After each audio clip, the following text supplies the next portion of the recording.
सरकारी जमीन पर कब्जा, कहीं आपकी जमीन पर कब्जा।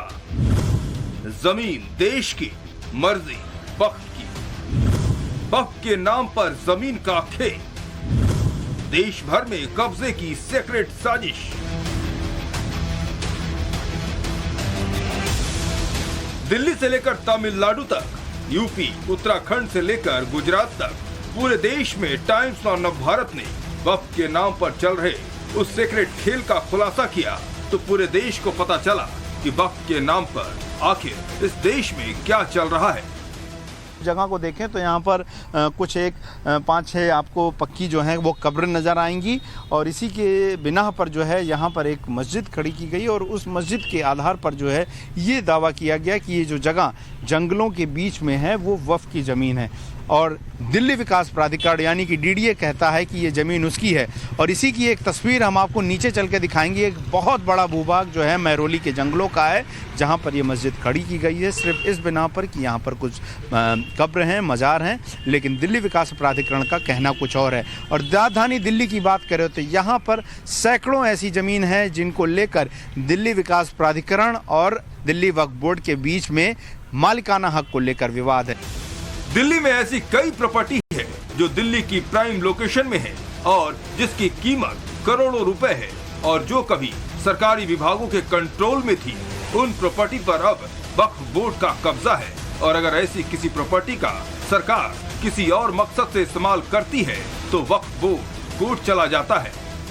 दिल्ली के ल्यूटियंस जोन का ये करजन रोड, जिसे आप कस्तूरबा गांधी मार्ग कहते हैं, और इंडिया गेट से सर्कल से आप जैसे ही आएंगे पहले गोल चक्कर के ठीक के सामने ये आपको जो मस्जिद दिख रही है, जिस अब्दुल हक मस्जिद जो भारतीय विद्या भवन के ठीक सामने का ये पूरा इलाका, ये वो दिल्ली वक्फ बोर्ड के तमाम प्रॉपर्टीज़ का वो हिस्सा है जिसे 2014 में एक तरह से सरकार ने क्लेम छोड़ दिया। 2014 5 मार्च को जो नोटिफिकेशन निकाला गया था उसमें बहुत साफ कहा गया था कि डीडीए और जो लैंड और जो रिकॉर्ड्स की ज़मीन है और डीडीए ने ज़मीन इन तमाम करीब 64 ऐसी प्रॉपर्टीज़ थी, इन पे अपना क्लेम छोड़ दिया था। और ये कहा गया कि इन मस्जिदों में या इस तरह के जो दिल्ली वक्फ बोर्ड की प्रॉपर्टीज़ थी जिस पे विवाद चल रहा था, अब ये वक्फ प्रॉपर्टीज़ होगी और इस पे किसी भी तरह का कंपनसेशन क्लेम नहीं होगा। कुल मिलाकर दिल्ली में ऐसे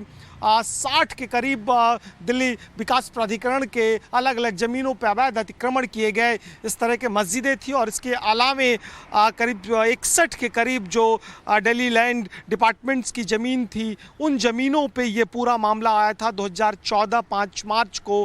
किस तरीके उस वक्त की तत्कालिक सरकार ने नोटिफाई करके इन ज़मीनों को एक तरह से इन्हें सुपुर्द कर दिया था और ये कहा था कि इसको लेके कोई विवाद नहीं रहा। और आज देखिए कि किस तरीके से तमाम अलग अलग ऑर्गेनाइजेशन चल रही है। यहाँ पे ऑल इंडिया इमाम ऑर्गेनाइजेशंस का बोर्ड एक तरह से कार्यालय चल रहा है और आप समझ सकते हैं कि इन ज़मीनों की क्या कीमत होगी, क्योंकि महज चंद दूरी पे इंडिया गेट है और ठीक सामने कनॉट प्लेस के लिए जाती है कस्तूरबा गांधी मार्ग के बीचों बीच ये प्रॉपर्टी अपने आप में करोड़ों की प्रॉपर्टीज़ है। और ऐसे तमाम लोकेशन से, खासकर दिल्ली की अगर हम बात करें तो 120 के करीब लोकेशन से जहां अलग अलग इलाकों में इस तरह की प्रॉपर्टीज़ वक्त को जो डीडीए ने छोड़कर उन्हें सुपुर्द कर दिया है। ये तो दिल्ली में हो रहा है जो देश की राजधानी है। अब जरा सोचिए कि वक्त के नाम पर देश के बाकी सब हिस्सों में क्या होता होगा। चंडीगढ़ का ही हाल आपको बताते हैं। ये चंडीगढ़ का मनी माझा इलाका है जहां कई दुकानें और मकान खाली हैं। कभी इनसे लोग अपनी रोजी रोटी कमाते थे, आज वक्फ बोर्ड का कब्जा है। चंडीगढ़ के मनी माजरा में है और वक्फ बोर्ड को लेकर जो लगातार चर्चाएं चल रही हैं, ऐसे ही कुछ मामले चंडीगढ़ में भी सामने आए हैं जहां कई सालों से जो लोग अपनी दुकानें या दूसरी संपत्ति पर काबिज हैं, लेकिन वक्फ बोर्ड का भी क्लेम है कि ये उनकी ज़मीन है। ऐसे कई मामले पूरे देश में सामने आए हैं। इस वक्त हम चंडीगढ़ मनी माजरा में हैं और यहाँ पर एक दुकानदार हैं जो जिनकी तीसरी पीढ़ी यहाँ पर है और यहाँ पर भी कुछ इस तरीके का विवाद देखने को मिले था। अमीन जी बताइए, किस तरीके से आपको कितना समय हो गया यहाँ पर बैठे? मन तो 100 साल हो गए कट तीसरी पीढ़ी है हमारी यहाँ। हाँ, गाँव में हम बैठे हैं। किस चीज़ की दुकान है आपकी? ओ बाबे तू तो चुप हो जा जी। हाँ तीसरी पीढ़ी है जी हमारी यहाँ। ठीक है जी, हमारी 4 दुकान है बस। क्या काम करते हैं आप? इलेक्ट्रिशियन का। इलेक्ट्रिशियन का। तो ये यहाँ पर विवाद रहा कि कोई वक्फ बोर्ड भी क्लेम करता है कि हमारी जमीन है, या कुछ लोग कहते हैं कि यहाँ तो कहीं मस्जिद भी है जी। ठीक है, यहाँ और भी डेरे हैं, कल एक डेरा नहीं है, ये हाफाई मलंग है, वहाँ भी उन्होंने राज है। वो कहते मेरी जगह है पर है नहीं जगह उन्होंने। तो अब मालिकाना हक है आपका? हाँ है जी। हाँ जी। और आपके अलावा और भी लोग हैं जो इस जमीन पर हैं, जिनकी दुकानें हैं? ना, और कोई नहीं है जी, हम ही है सिर्फ यहाँ। आपकी 4 दुकानें? हाँ जी। और यहाँ पर क्या वक्फ बोर्ड की और भी जमीन है यहाँ पर, आपको जाना? नहीं है, यहाँ और कोई जमीन नहीं है। इतना ही नहीं, कई रिहायशी संपत्तियों को वक्फ बोर्ड ने दावा करके अपना नोटिस चस्पा कर दिया। विवाद के बाद सालों गुजर गए, जिसकी कल तक यहाँ रोजी रोटी चलती थी, आज सब खत्म हो गया। बात सिर्फ दिल्ली या चंडीगढ़ की नहीं है, देश के कई राज्यों और कई शहरों में ये खेल चल रहा है। आम आदमी की जीवन भर की कमाई चौपट हो जाती है, इसका जीता जागता उदाहरण है देहरादून का। मैं आपको दिखाना चाहूंगा, मेरे पीछे ये एक मजार है। ये मजार है खसरा नंबर 6, 8, 11 की, और जबकि इसके बराबर की जो प्रॉपर्टीज हैं वो खसरा नंबर 3 की हैं।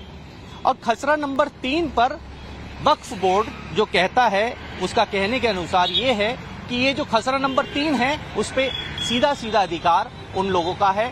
लेकिन इस अधिकार के कहने के बाद वक्फ बोर्ड इन संपत्तियों पर काफी अपना हक जताता है, जिसकी वजह से एक आम आदमी जिसने जीवन भर की कमाई अपनी इस पूरी संपत्ति को खरीदने में लगा दी, उसके बाद वो आज दर-दर की ठोकरें खाने को मजबूर है। इस बाल की सफेदी और चेहरे की झुर्रियां देखिए, नाम है जय भगवान। इन्होंने अपनी मेहनत और खून पसीने की कमाई से जमीन का एक टुकड़ा खरीदा ताकि भविष्य में अपने बच्चों के लिए छोड़ जाएं। लेकिन देहरादून की ये संपत्ति आज जय भगवान जी के पास नहीं है। उनका दर्द बयां उनसे ही सुनिए। 10-12 साल से मतलब ये वक्फ बोर्ड वाले हमारे को परेशान कर रहे हैं, और हमने इनसे IKR से भी सूचना मांगी थी, तो इन्होंने हमारे को बताया कि हमारे पास दानकर्ता का नाम और स्वामित्व संबंधी अभिलेख इस कार्यालय में उपलब्ध नहीं है। हाँ। और इसलिए हमारे को न्याय मिलना चाहिए। अब रुड़की का एक केस आपको बताते हैं। इस करोड़ों रुपए के जमीन को देखिए, यहाँ भी लैंड जिहाद का खेल खेला गया। जमीन किसी और की और कब्जा किसी और का। कल तक ये जमीन सज्जाद परिवार का हुआ करता था, लेकिन वक्फ बोर्ड ने अपना दावा ठोक दिया। मामला आज कोर्ट में है। अब देखिए, हम सुप्रीम कोर्ट जीत चुके हैं। अब ये ट्रस्ट का पैसा है, वो तो चाहते हैं कि मुकदमे चलते रहें, उनकी कमाई होती रहे। कोई आम नागरिक होता है या आप या हम होते, एक पार्टी हारने के बाद अपने घर बैठ जाते हैं। उनका ट्रस्ट का पैसा है, जेब से पैसा लग नहीं रहा किसी का। जो भी अधिकारी आता है अपने नई नई कार्रवाई करते हैं। ये वक्फ बोर्ड का तो यहाँ लूट मचाई का धंधा है। आप देखिए, यहाँ 50 करोड़ रुपए की FDI तरह की और 10 करोड़ रुपए की सालाना कमाई है। लेकिन यहाँ आने वाले जाहिर को बताइए क्या सुविधा है वक्फ बोर्ड की तरफ से? यहाँ जाहिर को क्या सुविधा है? कोई भी सुविधा नहीं है। जब जमीन विवाद कोर्ट में लंबा चला तो वक्फ बोर्ड कंप्रोमाइज की भूमिका में आ गया। पीड़ित परिवार को कंप्रोमाइज नामा भी दिया गया। आप समझ गए होंगे कि माजरा क्या है। पहले दावा, फिर कोर्ट की लड़ाई, फैसला खींचे तो कॉम्प्रोमाइज। ऐसे ही कई केस यूपी में भी हो चुके हैं। यूपी में काफी सुधार हुआ है आदरणीय योगी जी के नेतृत्व में। जब से यहाँ पर उत्तर प्रदेश में सरकार आई है तो काफी करप्शन पर हम लोगों ने अंकुश लगाया है। जीरो टॉलरेंस की नीति पर काम किया आदरणीय योगी जी की सरकार में। लेकिन दूसरी बात यह है कि हमारे यहाँ आपने देखा होगा कि तमाम जमाने से एक मांग चल रही थी कि दोनों वक्फ बोर्डों की CBI जांच कराई जाए। आपने भी उठाया था इस इशू को, और समाजवादी पार्टी और बहुजन समाज पार्टी की सरकार के दौरान ये सवाल उठते रहे थे। लेकिन उन लोगों में साहस इसलिए नहीं था कि उन्होंने भ्रष्टाचार का अड्डा बना रखा था दोनों वक्फ बोर्डों को। तो इसलिए आदरणीय अमित शाह जी जब गृह मंत्री बने और उनसे जाकर यहाँ के लोग मिले, हमारे मुस्लिम समाज के लोग मिले, जाकर धर्मगुरु मिले, तमाम समाज सेवी संस्थाओं ने जाकर वहां ये बात रखी कि साहब हम चाहते हैं कि दोनों बोर्डों में अनियमितताओं की, जो वक्फ में अनियमितताएं हो रही हैं, जमीनों की खरीद फरोख्त हो रही है, किसी की जमीन को अपने यहाँ ले आना, किसी की जमीन को बाहर निकाल देना, ये सब चीजें पहले हुई थी। उसको लेकर एक पारदर्शी तरीके से CBI जांच हो जाना चाहिए।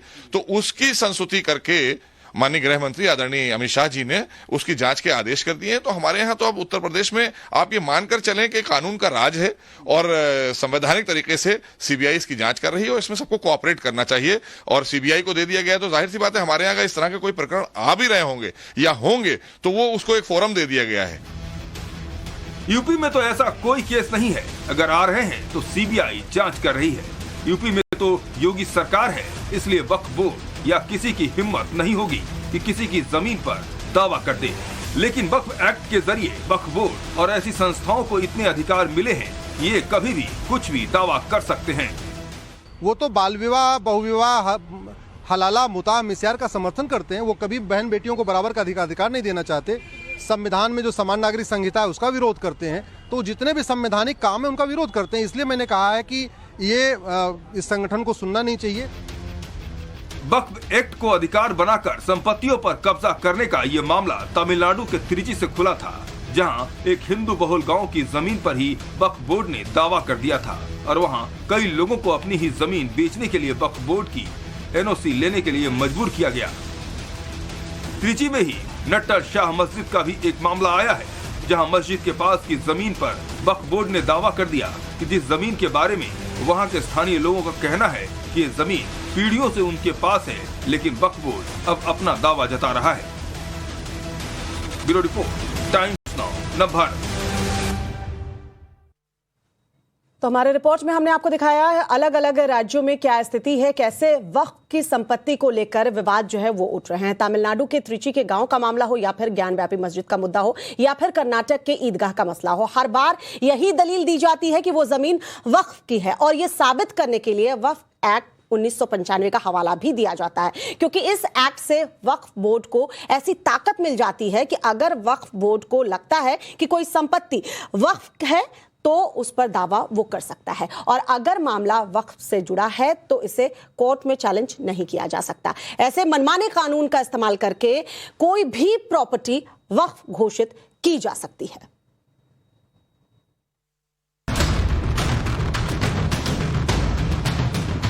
कांग्रेस के राज में 1995 में आए वक्फ कानून से वक्फ बोर्ड को मिली ताकत ऐसी है कि ये चाहे तो पीएम आवास पर भी दावा कर दें, ये चाहे तो सोनिया गांधी के घर पर भी दावा कर दें और ये चाहें तो मुकेश अंबानी के घर पर भी दावा कर दें। मुकेश अंबानी का घर तो वक्फ की प्रॉपर्टी है, ये दावा ठोक दिया गया था बॉस। ये एंटीलिया कह दिया कि वक्फ की प्रॉपर्टी है। एंटीलिया जो दुनिया के सबसे महंगे घरों में से एक है, उसमें जिस जमीन पर मुकेश अंबानी का घर बना है उसे भी वक्फ बोर्ड ने अपनी संपत्ति बता दिया। मुकेश अंबानी का घर साउथ मुंबई के अल्टामोंट रोड पर 4532 स्क्वायर मीटर की जमीन पर फैला है। एंटीलिया कमर्शियल प्राइवेट लिमिटेड ने करीम भाई इब्राहिम खोजा अनाथालय से यह जमीन पब्लिक ऑक्शन में खरीदी थी। साल 2002 में यह नीलामी हुई थी। जमीन के लिए 21 करोड़ रुपए चुकाए गए थे। वक्फ बोर्ड की ओर से यह आरोप लगाया गया था कि यह जमीन वक्फ के सदस्यों ने अवैध तरीके से जमीन बेच दी। तो सोचिए, अगर मान लीजिए जमीन थी और अवैध तरीके से बेची गई तो सोचिए वक्फ बोर्ड के अंदर क्या चल रहा है।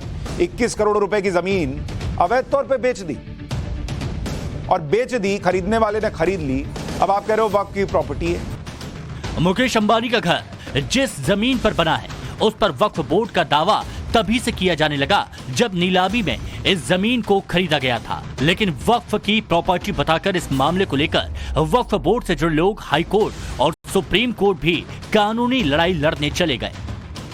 साल 2003 में महाराष्ट्र के तत्कालीन वक्फ मंत्री नवाब मलिक ने अनाथालय की जमीन को बेचने का विरोध किया और जमीन की बिक्री पर रोक लगा दी। साल 2003 में वक्फ बोर्ड ने भी इसका विरोध किया और सुप्रीम कोर्ट में एक PIL दाखिल की। हालांकि सुप्रीम कोर्ट ने याचिका खारिज कर दी और